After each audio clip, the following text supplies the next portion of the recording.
어제 10월 25일이 우리 금성교회가 72년 전에 창립된 날이에요. 그래서 오늘 주일은 금성교회 창립 72주년 기념 주일입니다. 자, 금성교회 창립 72주년 기념 주일을 맞아서 금성교회를 세우시고 또 오늘 여기까지 인도해 주신 하나님께 감사와 찬양과 영광을 드립니다.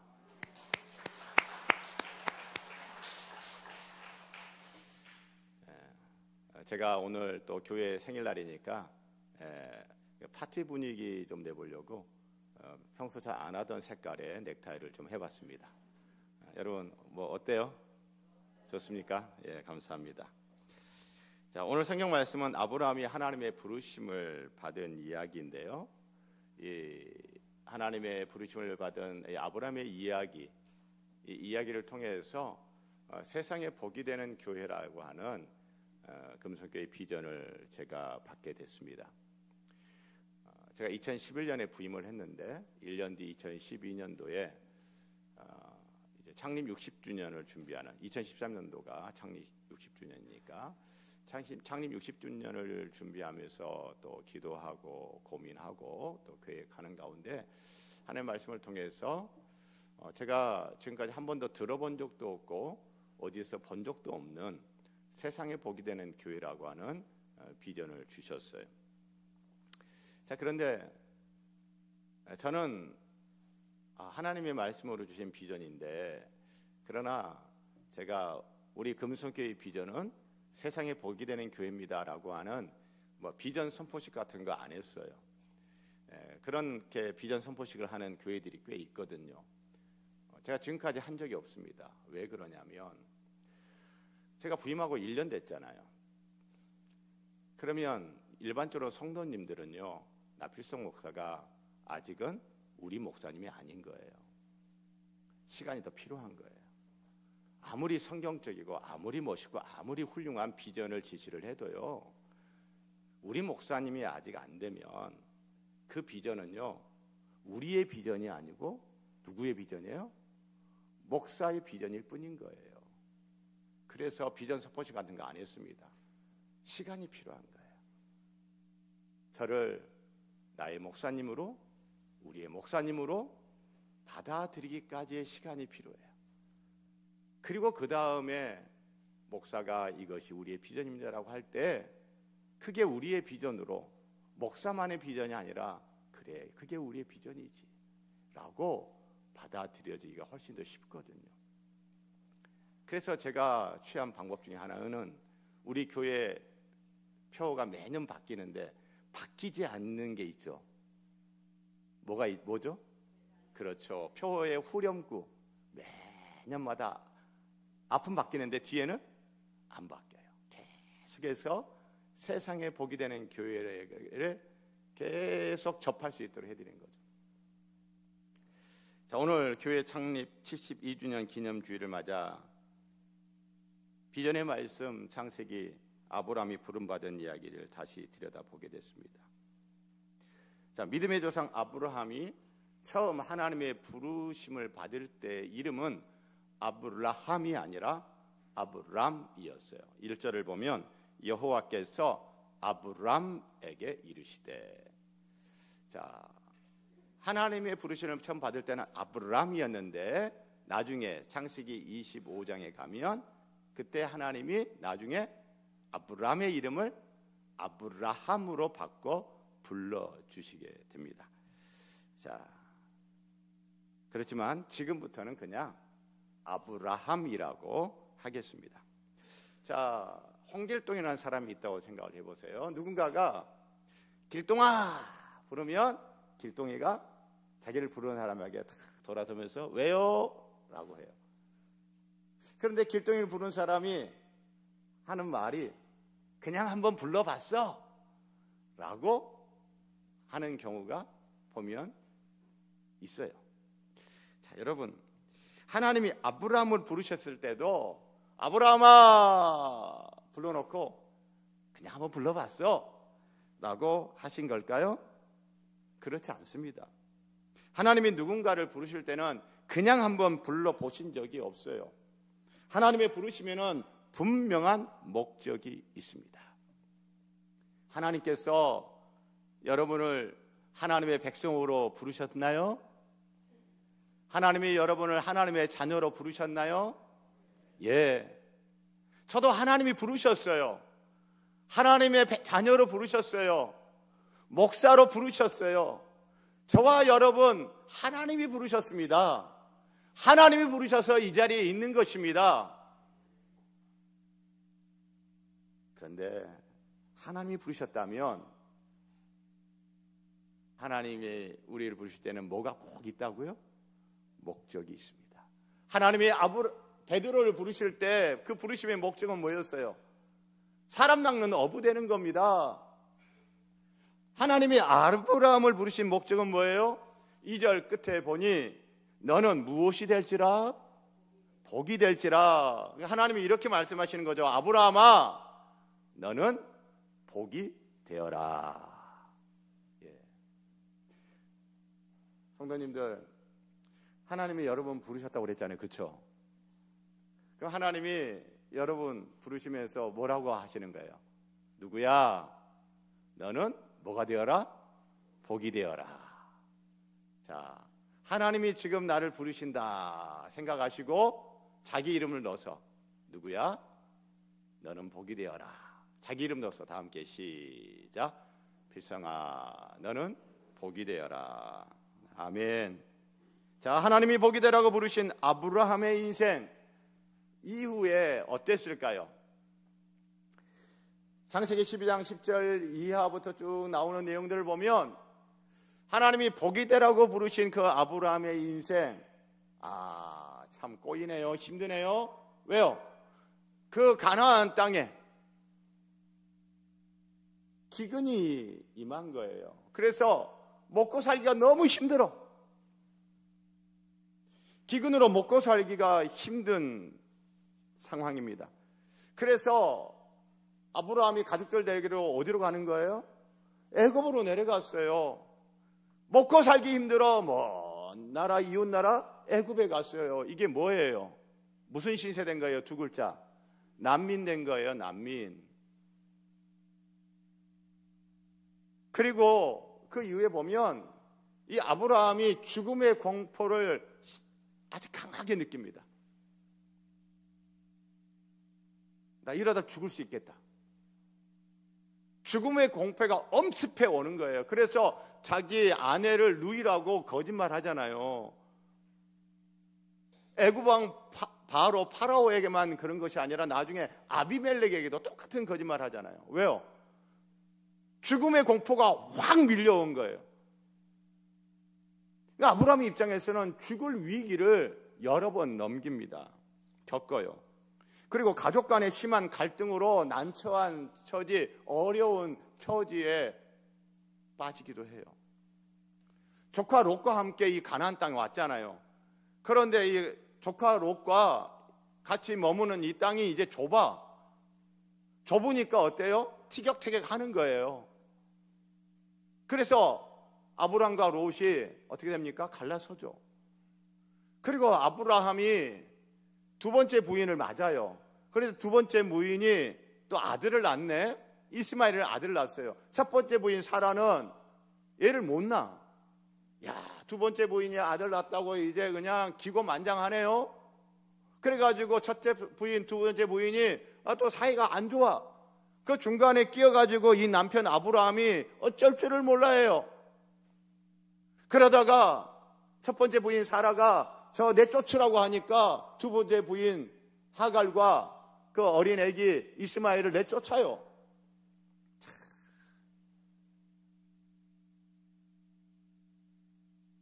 여러분, 나중에는 사랑하는 아들 이삭을 번제로 하나님께 바치라는 하나님의 시험도 받아요.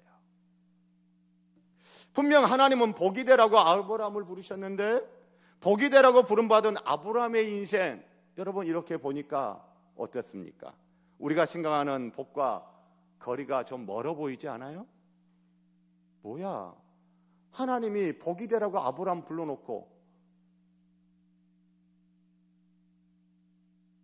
여러분, 그럼 아브라함은 복이 안 된 건가요? 복이 되라고 아브라함을 부르신 하나님의 부르심은 실패한 건가요? 여러분은 어떻게 생각하십니까?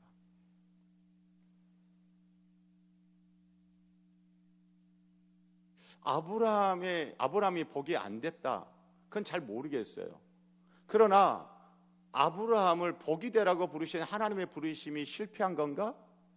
하나님의 부르심에는 실패가 있어요, 없어요? 없어요. 그럼 아니지? 그러면 뭘까? 이런 생각이 들어요. 복이 되라고 아브라함을 부르신 하나님의 부르심에 실패가 한 것이 아니라면 성경이 말하는 복과 세상이 말하는 복이 같다, 다르다. 다르니까 이런 일들이 있는 것이 아닐까라는 생각이 들었어요. 그래서 하나님이 아브라함을 부르시면서 너는 복이 되어라 라고 할 때 복으로 번역된 그 히브리어 단어를 찾아서 다시 한번 확인을 해봤어요. 복이라고 번역된 히브리어 단어의 기본적인 뜻이 무엇이냐 하면 한번 따라서 하시길 바랍니다. 무릎을 꿇다. 무릎을 꿇다. 시편 95편 6절에 보면 오라 우리가 굽혀 경배하며 우리를 지으신 여호와 앞에 무릎을 꿇자. 바로 시편 95편의 무릎을 꿇자, 거기에 사용된 히브리어 단어와 하나님이 아브라함을 부르시면서 너는 복이 되어라, 그 복으로 번역된 히브리어 단어가 다르다, 같다? 같아요. 여러분, 세상에서 복하면 대표적으로 오복을 이야기하지 않습니까? 수, 부, 강령, 유호덕, 그 다음에 고종명. 수는 뭐예요? 오래 사는 거예요. 장수예요. 부는 뭐예요? 우리 모두가 좋아하는 재정의 넉넉함. 강령, 몸과 마음이 건강하고 평안한 거예요. 유호덕은 뭐예요?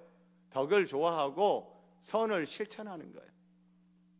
고종명은 뭐예요? 고통 없이 죽는 죽음의 복이에요. 여러분, 이런 오복 있으면 좋겠어요? 없어도 괜찮겠어요? 예. 저도 이 오복 있으면 좋겠습니다. 저도 우리 성도님들 이런 오복 누렸으면 좋겠습니다. 그런데 하나님이 아브라함을 부르시면서 너는 복이 되어라 할 때 그 복은 그런 복이 아니라 뭐라고요? 무릎을 꿇는 거예요. 전혀 다르네요. 자, 여기서 우리 하나 다시 한번 확인하고 짚고 넘어갈 것. 아브라함이 복을 받는다면 누가 아브라함에게 복을 주시나요? 하나님이시죠. 2절에 보면 내가 너로 큰 민족을 이루고 내게 복을 주어 내가 너 아브라함에 복을 준다. 3절 너를 축복하는 자에게는 내가 복을 내리고 누가 복을 준다고요? 하나님이 복을 주시는 거예요. 그럼 하나님이 아브라함에 복을 준다라고 한다면 복을 주다라고 하는 건 이게 뭐예요? 복이란 단어가 무릎을 꿇는 거란다면 하나님이 아브라함의 무릎을 꿇게 하는 거예요. 하나님이 아브라함을 무릎 꿇은 상태로 만드는 것이 복을 주다예요. 이거는 어떤 걸 생각하시면 되냐면 아브라함이 복을 받기 위해 무릎을 꿇고 머리를 조아리는 모습을 생각하면 그게 하나님이 아브라함의 복을 주다예요. 그러니까 성경이 말하는 복은 하나님께서 아브라함에게 무엇을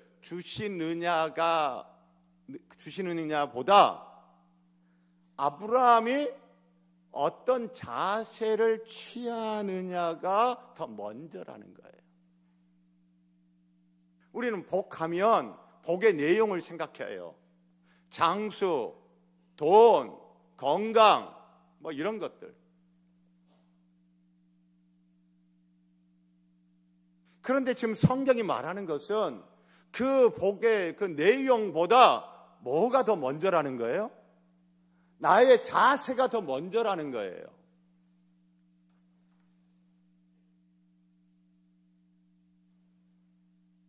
복을 안 받고 싶은 사람이 어디 있겠어요? 이 자리에 나는 복 없어도 괜찮아요, 나는 복 안 받아도 괜찮아요 라고 하는 분 한 분도 안 계실 거예요.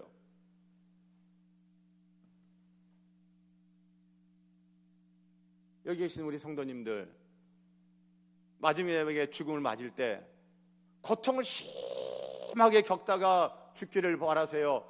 고통 없이 고통 적게 겪으면서 운명하기를 바라세요? 고통 적게, 고통 없이, 고종명의 복. 그런데 이것은요, 예수 안 믿는 사람도 바라는 거예요. 복의 내용에 초점을 맞추고 있어요. 나 이런 복 받고 싶어, 나 이런 복 받고 싶어. 왜 나에게는 이런 복이 없어? 저 사람에게는 저런 복이 있는데 왜 나는 이런 복이 없어? 저 사람에게는 물질의 복이 있는데 왜 나는 물질의 복이 없어? 저 사람에게는 자녀의 복이 있던데 왜 나는 자녀의 복이 없어? 저 사람은 건강의 복이 있는데 왜 나는 건강의 복이 없어? 하나님이 나에게 무엇을 주시느냐가 먼저가 아니라, 복이란 단어는 무릎을 꿇는 거예요. 내가 어떤 자세를 취하느냐가 먼저라는 거예요. 복은 받고 싶은데 무릎은 꿇기 싫어. 복은 받고 싶은데 엎드리기는 싫어. 여러분, 오늘 아브라함의 이야기를 통해서 성경이 말하는 복은 하나님께서 우리에게 무엇을 주시느냐보다 내가 하나님께 어떤 자세를 취하느냐가 더 먼저요, 본질이라는 것입니다. 여러분, 복이란 단어의 뜻이 뭐라고요? 다 함께 시작. 무릎을 꿇다. 예. 복이 되라고 하나님의 부르심을 받은 아브라함의 인생 다시 한번 생각해 보십시다. 먹고 살기엔 힘든 기근이 임했습니다. 그래서 먼 이웃 나라에 가서 난민 생활합니다. 죽을 위기도 여러 번 겪습니다. 야, 이러다 내가 죽을 수도 있구나. 죽음의 공포가 엄습해 옵니다. 그리고 가족 간에 막 불화가 있습니다. 난처합니다. 너무 힘이 듭니다. 사랑하는 아들 이삭을 번제로 바치라는 하나님의 시험까지 있습니다. 여러분, 이 모든 것들이 하나님께 무릎을 꿇는 시간 아니에요? 이 시간들은 아브라함이 복이 되는 과정이었어요. 이 시간들은 아브라함이 하나님께 무릎을 꿇을 수밖에 없는 시간들이었습니다. 그렇게 아브라함은 믿음의 조상으로서 수많은 사람들의 복이 되었습니다. 그렇게 아브라함은 세상의 복이 되었습니다. 저는 여러분과 제가 복이 되기를 원합니다. 오늘 본문 아브라함처럼 한 가정의 가장이면서 남편이요 아버지이신 분들 잘 들으세요. 아브라함처럼 한 가정의 가장이면서 남편이면서 아버지이신 분들 복이 되시면 좋겠습니다. 가정의 복이 되면 좋겠어요. 일터의 복이 되면 좋겠어요. 아내의 복이 되면 좋겠고 자녀들의 복이 되면 좋겠습니다. 무릎 꿇어 엎드려 예배하는 거, 그게 복이 되는 거예요. 무릎 꿇어 엎드려 기도하는 거, 그게 복이 되는 거예요.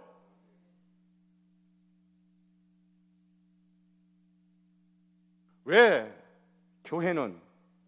한국교회는 아내에게, 엄마에게 복이 되는 것을 막 떠넘기나요?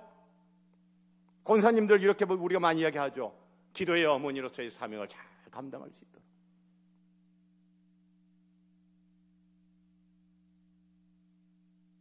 아브라함이 무릎 꿇어 복이 되고 아브라함이 기도하여 아버지의 사명, 남편의 사명 감당해 가잖아요. 한국교회 보면 어머니 기도회는 있는데 아버지 기도회 여러분 들어보셨어요? 물론 지금의 한국교회가 여기까지 오기까지 여자 성도님들의 그 무릎 꿇음, 여자 성도님들의 하나님 앞에서의 엎드림, 그 예배의 헌신과 기도의 헌신, 그 기도의 소리가 있어서 오늘의 한국교회, 오늘 금성교회 여기 있는 줄 압니다. 남자들 어디 갔어요? 오늘 종교개혁 기념주일입니다. 금성교회 창립 72년 2주년 기념주일입니다.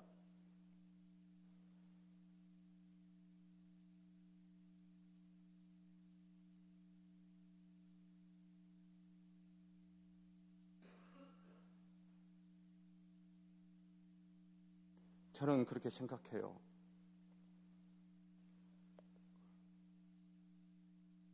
남자들이 아브라함이 되어서 아브라함처럼 복이 되면, 남자 성도들이 아브라함처럼 하나님 앞에 무릎 꿇어 엎드려 예배하고 기도하면 지금보다 훨씬 더 복이 있을 것이다. 할렐루야. 그 가정이 훨씬 더 복이 있을 것입니다. 우리 금성교회 훨씬 더 복이 있을 것입니다. 지금보다 훨씬 더 위대하게 세상에 복이 되는 교회로 존재하며 쓰임받게 될 거라고 저는 믿습니다. 그런데요, 목사가 아무리 성경을 가지고 성경적으로 설교를 하며 피를 토하는 심정으로 설교를 해도 무릎 꿇지 않으면, 여러분이 무릎 꿇지 않으면 그만이죠.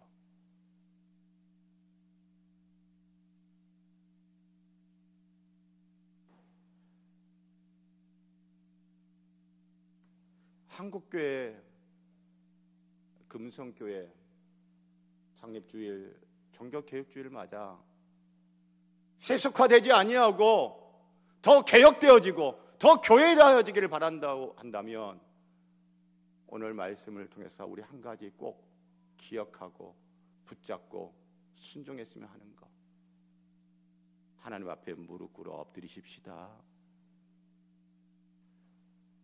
우리가 코로나 시대에 그렇게 세상 사람들도 손가락질 받으며 욕을 얻어먹으면서도 우리가 예배를 왜 그렇게 사수했습니까?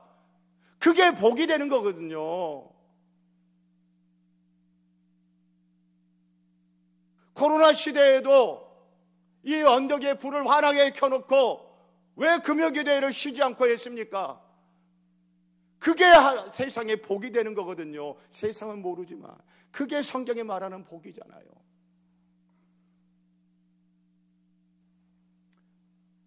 사랑하는 성도 여러분, 하나님 앞에 무릎 꿇어 엎드려 보세요. 복이 되는지 안 되는지. 제가 아는 아프리카에 참 훌륭한 선교사님이 계신데, 그 선교사님이 목사님의 아들이었어요. 그 선교사님이 중학생 때 어느 날 아버지 목사님 앞에 무릎을 딱 꿇고 이렇게 말합니다. 아버지, 저는 이제 교회를 떠나겠습니다. 누가 지금 그 말하고 있어요? 목사 아들이요. 목사님께서 이렇게 말을 했습니다. 그래, 알겠다. 그런데 이 한 가지만은 꼭 기억해라. 그러면서 하신 말이 뭔지 아세요?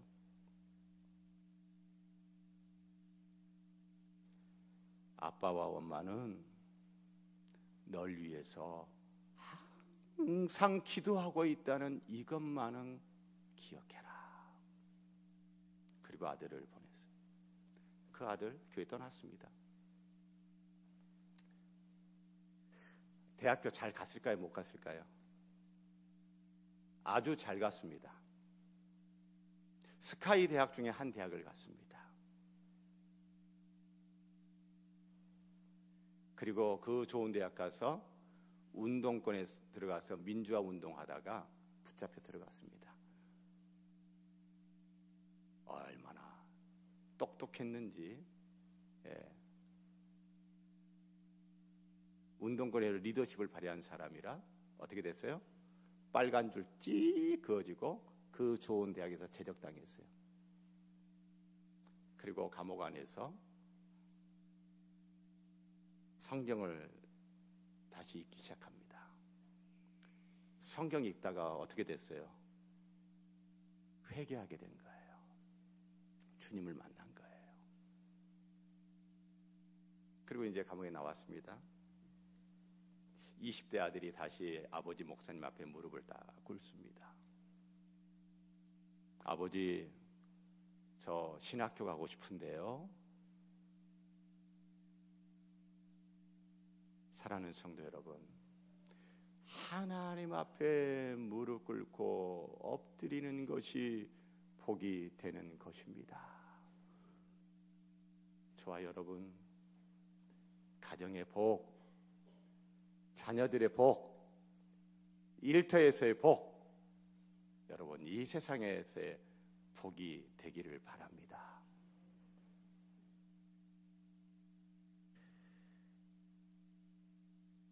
일터에서 무릎 꿇고 엎드려 예배하는 일꾼, 일터에서 무릎 꿇고 기도하는 일꾼, 캠퍼스에서 무릎 꿇고 기도하는 학생, 캠퍼스에서 무릎 꿇고 엎드려 기도하는 예배하는 학생. 여러분, 예배하는 신자가 복이 되는 것입니다. 기도하는 신자가 복이 되는 것입니다. 한국교회, 여러분 옛날 생각해 보세요. 한국교회 부자였어요? 아니에요. 가난했어요. 한국교회 가난했지만 그러나 이 세상에 복이었던 것입니다. 옛날 비하면 지금 한국교회 부자예요. 세계에서 대형교회 서울에 여러 개 있습니다. 예배당도 번듯번듯합니다. 그런데 여러분, 오늘날 한국교회 예배, 한국교회 기도 여러분 어떤가요? 옛날에는 금요기도회 하면 밤새도록 하는 게 금요기도회 아니었어요? 금요철야라고 그랬죠. 그런데 지금은요, 그거 아니잖아요. 그런데도 기도회가 없어져요. 그런데도 기도회로 안 나와요. 하나님 앞에 무릎 꿇어 엎드리는 사람이 적어져가요. 남자 성도들은 더 안 보여요. 이 시대에 복이 되는 아브라함이 잘 안 보인단 말이에요.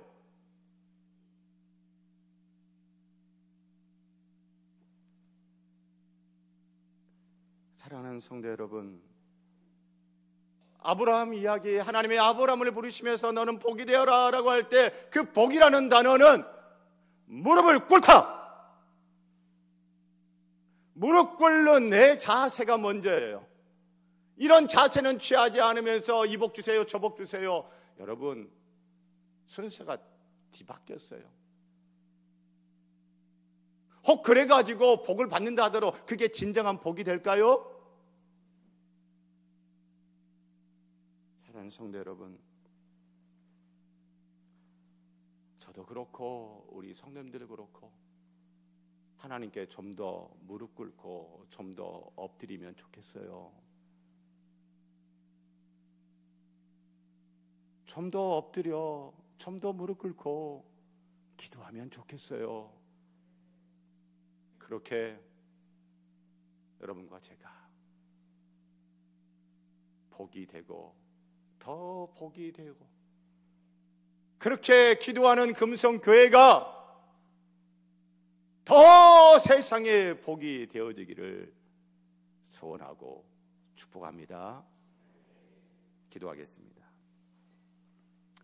하나님 아버지, 하나님은 아브라함을 부르면서 세상에 복이 되라고 부르셨습니다. 나를 부르실 때도 마찬가지요, 우리를 부르실 때도 마찬가지요, 우리 금성교회를 세우실 때도 복이 되라고 우리를 부르신 줄 믿습니다. 뻣뻣한 우리의 무릎이, 뻣뻣한 우리의 목이, 뻣뻣한 우리의 허리가 좀 더 쉽게 굽어졌으면 좋겠습니다. 그렇게 복이 되고 싶습니다. 예수님 이름으로 기도합니다. 아멘.